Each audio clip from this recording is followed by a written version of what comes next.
vazhdoj me Këshillin për Operacionet Zgjedhore. Alban. Përshëndetje kryetar, kolegë, përfaqësues të mediave dhe të pranishëm të tjerë. Këshilli Operacionet Zgjedhore gjatë këtyre ditëve ka shqyrtuar një numër të madh të dokumenteve dhe i ka rekomanduar për shqyrtim dhe miratim në KQZ. Pika e parë propozuar nga Këshilli për Operacionet Zgjedhore, shqyrtimi dhe miratimi i draft projektit për programin e bashkëpunësve ndërkombëtar për zgjedhjet e parakohshme për Kuvendin e Republikës së Kosovës. Siç e dini tashmë, programi është bërë një praktike përhershme institucionit tonë dhe ka treguar rezultatet e tij si program. Pra ideja është që përmes këtij programi ne do t'i ftojmë organizatat që merren me menaxhimin e zgjedhjeve dhe organizata tjera që merren me proceset zgjedhore që të vinë dhe të jenë pjesë e programit tonë dhe në këtë kuadër edhe kësaj radhe, edhe pse në zgjedhjet e jashtëzakonshme, ne kemi parë të nevojshme që këtë program ta kemi pjesë të punës sonë me gjithë aktivitetet dhe angazhimet që i kemi. Projekti me pjesën e saj narrative dhe buxhetore është bashkangjitur dokumenteve që i keni në sistem dhe si të tillë ne propozojmë të njëjtin që ta miratojmë. Alban. Ka dikush diçka lidhur me këtë pikë në diskutim? Nëse jo, hedhëm votim. Kush është për? 10 vota për, miratohet projekti për programin e bashkëpunësve ndërkombëtar për zgjedhjet e parakohshme. Pika radhës, Alban. Pika radhës ka të bëjë me shqyrtimin dhe miratimin e kërkesave dhe specifikimeve teknike për sa i përket shtypjes së flet votime dhe broshurave të kandidatëve si dhe listës votuesve për zgjedhjet e parakohshme për Kuvendin e Republikës së Kosovës, që do të mbahen me 7 qershor të këtij viti. Ne si Këshill për Operacionet Zgjedhore kemi shqyrtuar specifikat dhe gjithashtu pas edhe pse kemi rekomanduar për miratim, ne prap kemi marrë informacione dhe nga zyra ligjore dhe në praktika të mëhershme të marrjes vendimet që kanë pas institucionet për sa i përket përdorimit të gjuhëve dhe bazuar edhe në ligjin për përdorimin e gjuhëve, që më sa e di është një ligj pak sa i vjetër, po faktikisht ai është ende në fuqi. Në nenin e dytë të këtij ligji është qartë e theksuar që themi të gjitha ato bashkësi të cilat gjuha të cilëve nuk është zyrtare, mirë po përbëjnë 5% të popullsisë në atë komunë, gjuha atyre do të konsiderohet gjuhë zyrtare për atë komunë. Dhe në këtë kuadër ne propozojmë që në kuadër të kësaj të përfshijmë këtë nen të ligjit si pjesë përbërëse e specifikimeve në mënyrë që të sigurohemi që kudo që jetojnë komunitetet jo shumicë mbi 5% e sipër, gjuha atyre pra të përfshihet në fletvotim dhe në broshura. Andaj me këto plotësime dhe me aspekte tjera teknike që ne i kemi shqyrtuar bashkarisht, e propozoj për miratim në KQZ. Faleminderit Alban. Ka dikush diçka lidhur me këtë pikë? Nëse jo, hedhëm votim. Kush është për? 10 vota për, miratohen kërkesat dhe specifikat teknike për shtypjen e flet votimeve, broshurave, kandidatëve dhe listën votuese. Pika radhës, Alban.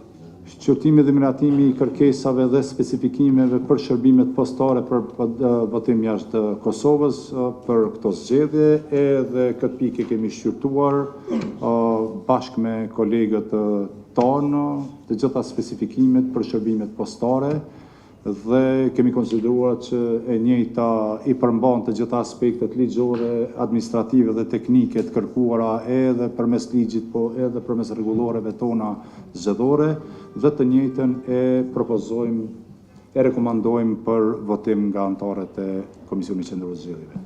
Faleminderit Alban. Hedhëm votim. Kush është për? 10 vota për, miratohen kërkesat dhe specifikat për shërbimet postare për votimin jashtë Kosovës. Pika radhës. Pika radhës ka të bëjë me shqyrtimin dhe miratimin e kërkesave dhe specifikimeve për shtypjen e shabloneve të fletvotimit dhe broshurave në alfabetin Braille për votuesit e verbër, pra. për këto zgjedhje, gjithashtu edhe në këtë pjesë e cila pak a shumë është e njëjta me pjesët me projektet e ngjashme që kemi pasur të kaluarën, i kemi parë nga aspekti teknik dhe të njëjtat i plotësojnë kriteret teknike dhe për më tepër ne kemi kërkuar që modelet të shabloneve Braille të jipën pra të jetë në kuadër të shpërndarjes të këtyre shabloneve edhe tek organizatat e shoqërisë civile që merren me kategorinë e personave pra të verbër. Për më tepër gjithashtu, përveç kësaj, se vetëm si informacion është që në procedurat tona tashmë e kemi përfshirë dhe besoj që dhe divizionet për njësitë përkatëse do t'i bëjnë kërkesat e tyre për të furnizuar edhe me ato me xhamin zmadhues apo lupat që janë, për gjithë ata persona tjerë të cilët mund ta përdorin të njëjtën gjatë procesit të votimit me qëllim që të ofrohet një asistencë themi teknike në këtë rast shtesë për gjithë ata që nuk vinë në domenin e personave të verbër, po që mund të kenë probleme me shikim gjatë ditës së zgjedhjeve, gjatë votimit dhe përmes kësaj të mund të lehtësojmë procesin e votimit. Si praktikë është marrur e bazuar edhe në misionin vëzhgues që kemi pasur ne, nëse s'gaboj në Holand, ku është parë që është funksionale dhe i njëjti model është një pajtueshmëri dhe tashmë është futur në procedura teknike administrative që të përdoret e njëjta. Pra, tash për pjesën e alfabetit Braille, furnizimit metodës shpërndarjes së tyre në qendra votimi e propozojnë të njëjtën që të miratohet nga ana e KQS-s. Faleminderit Alban. Nëse s'ka ndonjë diskutim, e hedh në votim, kush është për? 10 vota për, miratohen kërkesat dhe specifikat për shtypjen e shabloneve të fletë votimit dhe broshurave në alfabetin Braille. Pika radhës. Pika radhës ka të bëjë me qendrat e votimit të jashtë vendit. Ne i kemi parë, pra sot kemi diskutuar dhe kemi shqyrtuar të gjitha themi qendrat e votimit të cilat na janë dhënë bashkë me justifikimet dhe aspektet tjera të vlerësimit teknik të shfrytëzimit të përfaqësive diplomatike si qendra votimi me datën 6-6 pra, sepse votimi bëhet një ditë para ditës së zgjedhjeve dhe për informimin tuaj, numri i qendrave të votimit jashtë Kosovës do të jetë 48, numri i vend votimeve do të jetë gjithsej 70, kurse numri maksimal i votuesve të cilët mund të regjistrohen është 64.450 për të gjitha këto qendra votimi. Andaj, si të tillë, ne këtë listë të qendrave të votimit dhe vend votimeve në këto përfaqësi diplomatike e rekomandojmë për miratim nga ana e KQS-s. Faleminderit Alban. Ka dikush diçka lidhur me këtë pikë? Nëse jo, e hedh në votim, kush është për? 10 vota për, miratohet rekomandimi për qendrat e votimit, numri i vend votimeve dhe numri maksimal të votuesve në përfaqësi diplomatike. Pika radhës, Alban. Gjithashtu, pika radhës ka të bëjë me raportin informues lidhur me krijimin e listës preliminare të votuesve për zgjedhjet e parakohshme për Kuvendin e Republikës së Kosovës. Raporti paraqet krijimin e listës preliminare të votuesve për zgjedhjet e parakohshme të 7 qershorit dhe është bazuar nga të dhënat e regjistrit qendror civil.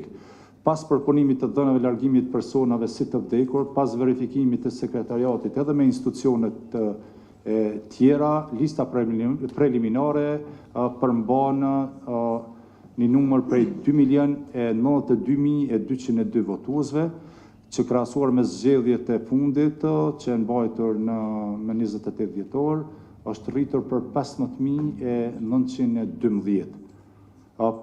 Pas zgjedhjeve të kaluara janë larguar gjithsej 6.219 votues, prej të cilëve 5.826 janë larguar si të vdekur, 393 për shkak të humbjes së shtetësisë, ndërsa numri i votuesve që votojnë për herë të parë është 22.131, prej tyre 16.933 janë votues të ri, pra që kanë mbushur moshën 18 vjeç prej 29 dhjetorit dhe deri me tani. Pra dhe njerë 16.933 është numri i votuesve të ri, të cilët do ta shfrytëzojnë të drejtën e tyre kushtetuese dhe ligjore për qenë votues për herë të parë në Republikën e Kosovës. 5198 janë të regjistruar për herë të parë apo kanë fituar shtetësinë. Kjo është një kategori tjetër e veçantë. Në nivel të vendit janë planifikuar 911 qendra votimi për cilat do të diskutojmë pak më vonë. Por kjo është raport informues dhe si tjetër nuk ka nevojë që të miratohet, po shërben për nevojat tona si institucion, po edhe për informimin e publikut përmes mediave. Shqyrtimi dhe miratimi, pikarazër shqyrtimi dhe miratimi i planit të vizitave në përfaqësi diplomatike, siç edhe patë, sapo e miratuam pak më parë edhe listën e qendrave të votimit dhe natyrisht vizitat në këto qendra votimi dhe në përfaqësi kanë të bëjnë edhe me aspektin e teknik të mbikëqyrjes dhe evidentimit të këtyre qendrave të votimit dhe vendvotimeve në përfaqësi diplomatike, po dhe takimet me zyrtarët përgjithës aty, me të cilët do të diskutohen edhe çështjet që kanë të bëjnë me organizimin e zgjedhjeve me 6 qershor, por edhe me pjesën e përgjegjësive që këto përfaqësi kanë për sa i përket edhe shërbimit të votimit përmes postës, transportit e kështu me radhë. Do të planifikohet që të vizitat të përfshi disa shtete skandinave dhe ato të BE-s, aty ku janë shfaqur themi pyetje më të shumta, po dhe ku nuk ka pasur vizita më të hershme, në mënyrë që të njihen edhe anëtarë dhe stafi me këto vendvotime, qendra votimi dhe një farë mënyrë të verifikojnë nëse të njëjtat i përmbushin kriteret teknike administrative për organizimin e zgjedhjeve, si të tillë e rekomandojmë që nga KQZ-ja që ta votojë.